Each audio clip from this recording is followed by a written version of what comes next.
You may have heard that the incredibly popular Nickelodeon show iCarly is getting the reboot treatment. The original show ran between 2007 and 2012 and was one of the most watched shows on the network. It had its fair share of controversy back in the day, which fans still chatter about online. Is there still going to be drama in the new series? Will the original cast all be on board? And are they going to be forced to do it? We will look into all that and more today. Before we get started on today's video, please remember to leave a like down below. Your support really helps out the channel. Don't forget to subscribe to keep up to date with all our brand new videos and turn on notifications so you don't miss any of our future content. Okay, first off, there are definitely still lots of famous names on the cast list for the brand new iCarly series. Miranda Cosgrove is, of course, returning to the show in her titular role. In the time since the end of the original show, Carly has been making her name for herself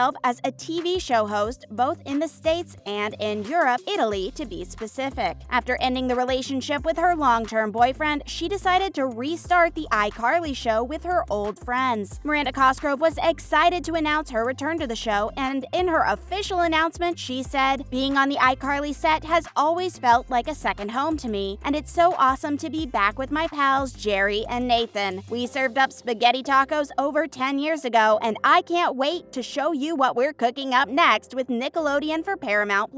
Carly's older brother Spencer is also present in the new show. Jerry Trainor takes back his old role and helps his little sister relaunch her online show. He isn't the only important man in Carly's life, though, as Freddie is back as well. Nathan Kress has pleased fans with his return, and Freddie has been on quite a journey since we saw him last. Freddie was, of course, Carly's first love and her best friend, so in the original series, they made quite the impression on each other. In the first episode, which aired on the 17th of June, he revealed what he has been up to in the time since the last episode aired back in 2012. Speaking as Freddie on the show, he confided that, "I pursued my dreams and married for love. 2 divorces and a failed startup later, I'm back to living with my mom." He is still dedicated to his best friend, however, and is more than eager to help her start up her popular show, iCarly, again. Obviously, the length of time that has passed has not stopped Freddie caring about Carly, and fans are looking forward to seeing how their relationship develops once more in the future. Will they rekindle their old romance? Will their friendship be stronger than ever? We will have to wait and see. But in between helping Carly restart her online show, he has to get used to being a stepdad. His metaphorical plate is definitely going to be full, as he has to learn how to fit into his new responsibilities and rekindle his old hobbies and interests. A new cast member on the show is going to be taking the role of Freddie's new stepdaughter. Jaden Triplett is going to be Millicent, and her role is likely to be quite a big one. She has her own online show, which is gaining popularity, and she definitely does not want Carly to get involved with the creation of iCarly again. This isn't for nothing, as Millicent is concerned that if iCarly gets popular again, it will take the interest away from her own show and her views will drop. She gets closer with Freddie as he learns to navigate these new relationships, and she tries her best to convince him that iCarly is not a very good idea. Not only that, but her closeness with him is genuine, and she slowly begins to accept him as a member of her family. But there is already a shadow looming over the new show. One prominent cast member from the original series is noticeably absent, and fans have been talking about it non-stop. Jennette McCurdy played Sam Puckett in the original series, and she was a huge part of the show. To the surprise of iCarly's fans, she opened up earlier this year on her podcast appearance on Empty Inside alongside actress Anna Faris. She spoke at length that she had decided to quit acting altogether back in March of this year. She's been incredibly open about how she had a terrible time on the Nickelodeon show and it badly affected her mental health. In recent years, it has fortunately become less taboo to be open about mental health, and Jennette is leading by example in speaking about her own experiences. "I was a famous 19-year-old, but I was deeply unhappy. I really resented my life. It's a difficult thing to say because the shows that I was on were so loved by so many people and so many kids. I hear constantly that you made my childhood, and I think it's great that they had that experience, but that just was not my experience." Jennette's openness is refreshing because Hollywood culture has for years given off the belief that actors and actresses lead amazingly perfect lives and get everything they want. The honesty that Jennette, despite having a beloved TV character, was so miserable in real life is a sharp awakening that the reality is not always the same as what it is on screen. She continued, saying, "It just was hellish. I think is not too intense of a word. Nobody really knew me. I was very different from the character I was playing. I'm known as a thing that I'm not. I needed to walk away for my mental health and for my overall peace. I resent my career in a lot of ways. I feel so unfulfilled by the roles that I played. I imagine there's a very different experience to be had with acting if you're proud of your roles and if you feel fulfilled by them." She obviously did not feel as though her character matched up with her personality in real life, and rather than it being fun to play a person wildly different from herself, she found her character vapid and shallow. There is of course something rather ominous looming over the entire show, and that is Dan Schneider. Dan Schneider was a key player in Nickelodeon's hit TV shows at the time that the original iCarly show was aired. He was a producer on the show and had a hand in sourcing a lot of the young actors for the roles. He parted ways with Nickelodeon in 2018, and statements released officially from both sides made it sound as though the separation was mutual and agreeable. However, rumors have been swirling around Dan Schneider for years, even before he left his work with Nickelodeon behind him. He supposedly had quite significant anger issues, and his temper flares up quickly and over small things. Jennette McCurdy herself has previously stated that working on set was psychologically traumatic, and we have to wonder how much of that was due to the difficult producer. His temper is apparently pretty well documented, with plenty of insiders testifying to it over the years. There aren't a whole lot of accounts of people talking about how much they enjoyed working with him, and the fact that these rumors have dogged him for so long is not a good sign. His temper is not the only cloud hanging over Schneider's head. He is also rather famous for having an apparent foot fetish. Obviously, people can do whatever they like in their private lives, but if your preferences affect your performance at work and relationship with your colleagues, then you need to draw a line. This isn't just a rumor based on nothing. Lots of his show's plot lines, including iCarly, have focused more than is normal on the actress's feet. Weird, right? Not only that, but he has tweeted several photos of the actress's feet on his Twitter and even requested fans to send him feet pics in a promotional campaign. All of this is made so much worse when you realize that a lot of people taking part in the show are underage. It's definitely weird and definitely creepy. The fact that Dan Schneider spent a lot of time on the set of the show and was very hands-on with how it was made would most certainly contribute to the overall air of unease and discomfort for the cast and crew having to work with him. Jennette McCurdy and other members of the original cast have never spoken out directly and blamed him for any bad experience that they have had on the show, but it's not difficult to see how that would be a challenging and unhealthy work environment for a child to be in. The fact that she is so against acting now and incredibly outspoken about the fact that she had such a bad time on the show all adds to the speculation that some of the things said about him are looking like they might be true. Fortunately, Dan Schneider doesn't have anything to do with the reboot of the show, as the show creators have not invited him back to work with them. Hopefully, the second time around, the set of iCarly will be a much healthier and happier place for the cast to work on. Thanks for watching, and remember to leave a like on this video if you enjoyed it. Remember to subscribe so you don't miss out on any of our brand new content, and turn on notifications to make sure you stay totally up to date. Thank you so much for watching, and see you soon on the next one.